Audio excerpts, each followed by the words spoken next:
Welcome back to our channels, Warriors. We are still growing. If you haven't had your prima smash that subscribe button, go ahead and smash it right now.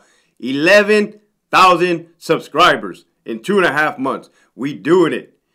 Keep pushing forward. Let me give a shout out to the following Patreon members: Chevelle 66, Renso, GiGi, Abuelitas Journey, and DAUSHERRERO. Keep pushing forward. Thank you for all your support. This episode right here is long overdue. Long overdue, but perfect timing. Perfect timing. I just said we had 11,000 subscribers. Worldwide. Mind you, the whole globe, the whole world, right? So who is this message for? This message goes out to all the wardens in the California Department of Corrections and Rehabilitations. Wow. Let's do it.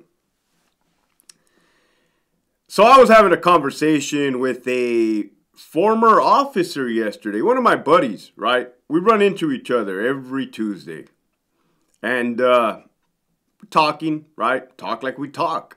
And talking about all the firings at RJD, right? Staff members getting fired, okay? Well, I know that warden, all right? I know that warden because he used to be my sergeant when I was a brand new officer at Centinela in the gym, right? I remember this dude was a sergeant. He came in yelling. I thought he was solid then. It was solid what he was doing, right? But anyhow, I already told you guys, every warden that goes to a new prison has a little A for acting. That means they're in that acting capacity. You could have been a warden at Centinela, like our buddy Madden was, and then come over to RJD, and now you're back to acting. You got to get vetted at every prison that you go to, in case you guys didn't know. With that being said, the world is watching. That's it. That's a wrap. The world is watching. No more hiding. No more little secrets. Transparency, right? Why we weren't showing transparency before, like you preach to the lower levels, I have no idea. It's mind-boggling, okay? We were talking, and it gets to the conversation kind of goes like, yeah, man, the warden's hands are tied too. The warden's hands are tied, like they want to do the right thing, but their hands are tied. And I'm like, hey, bro, my hands were tied. And he's like, man, you're right. Yeah, my hands were tied. Don't get it twisted. Don't get it twisted. It's how far are you willing to uphold the truth? Uphold what's right, what's accurate, what's correct, right? What's ethical. Ethical.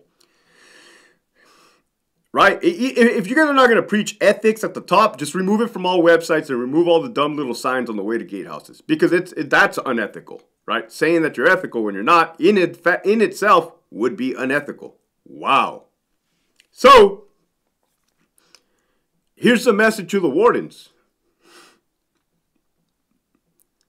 A title is just that, right?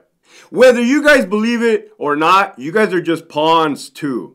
Oh, no, that's not true, Hector. We backstabbed our way to the tops. We're not pawns. Yes, absolutely 100%. You're a fall guy or fall woman, fall lady, however you want to word it. It's the truth, man. Let that sink in. It hurt for me too. When I found out, it hurt, right? That's all good. Now, a title is just a title. When you retire, ain't nobody gonna be like, hey, I remember you. You were the warden, right? Unless you were not a good one, right? Unless you did people dirty. So, I'm not saying to be insubordinate. I know what insubordination is. I got put under three frivolous investigations for insubordination when everybody knew. Actually, I don't think they know what the definition of insubordination is, because insubordination is somebody telling you to do something and you don't do it, right? A higher ranking official. That's insubordination. You are now insubordinate, right? Well, I learned that at an early age, the Army. They would tell me to do something such as, hey, mixes GP and S and Y. No. The dude just said he's going to get off on the first person he sees. I'm not going to do that. Oh, well, you're being insubordinate. All right, well, check this out. I'm going to document that you told me to do that, and then I'm going to do that. Oh, well, I didn't say all that. No, you did say all that, right? So it's documenting, right? It's putting your foot down first, not just cowering at the knee, right? And how far are you willing to take it, right? How far are you willing to stand for what's right on both sides of the house?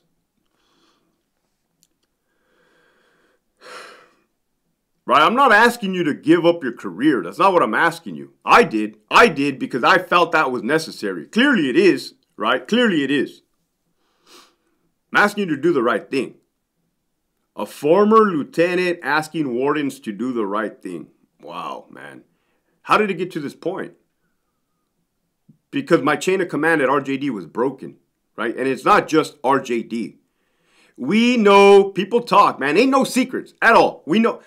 Amy Miller, up there at the top. She was my warden at Centinela, right? It's a small department. I know who's who. I know all the bigwigs up at the top. I know, believe it or not, right?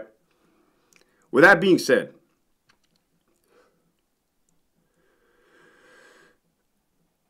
if and when you guys had all your warden meetings up there at Sacramento, right? And everybody would talk smack behind Pollard's back.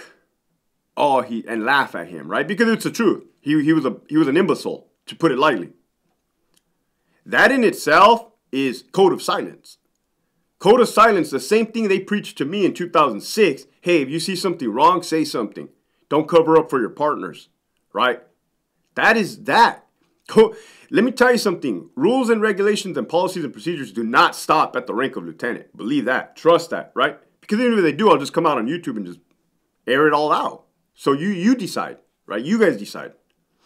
Man, oh, wow. Okay, let me tell you about the definition of integrity. Integrity is doing the right thing when nobody is looking. When nobody is looking, right? Now the world is looking. And maybe now you're considering doing the right thing. That's still not integrity. We're going to get you guys to the point where you guys are doing the right thing when nobody's looking. Oh, how dare you speak to that, Hector? I know it hurts your stomach, but why? Why wouldn't you want to do the right thing when nobody's looking? Ask yourself that. All right? That's what the problem is in CDCR. Another conversation that came up was, he told me, I'm tired of going to work and wondering if I'm going to get fired. I said, I know, bro. I understand it. I totally get it. It's sickening. It literally physically sickening. I have a daughter, right? I have a family. Nobody wants that. And I told him, look, man, there's some offenses that are fireable. And he's like, yeah, I agree. I said, let's go over them. What should we get fired for? Let's be realistic. What absolutely should we get fired for? And he's like, excessive use of force. I said, cool. I say excessive use of force with malicious intent, right?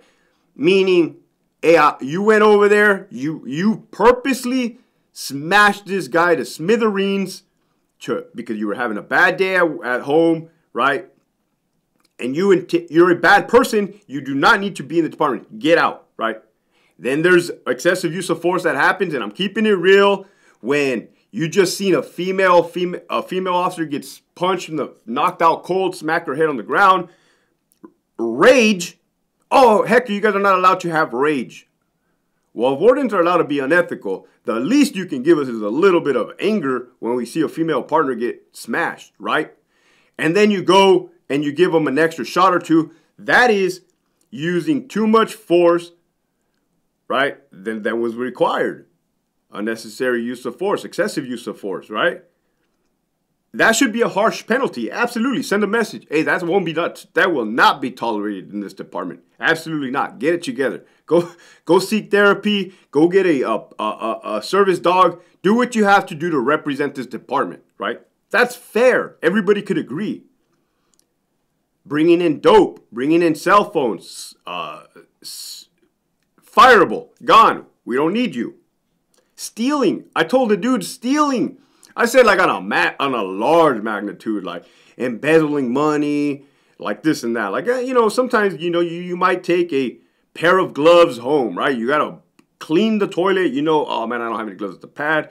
You check your cargo pocket. Oh, look, here is some gloves. Boom. That's not worth firing for, right?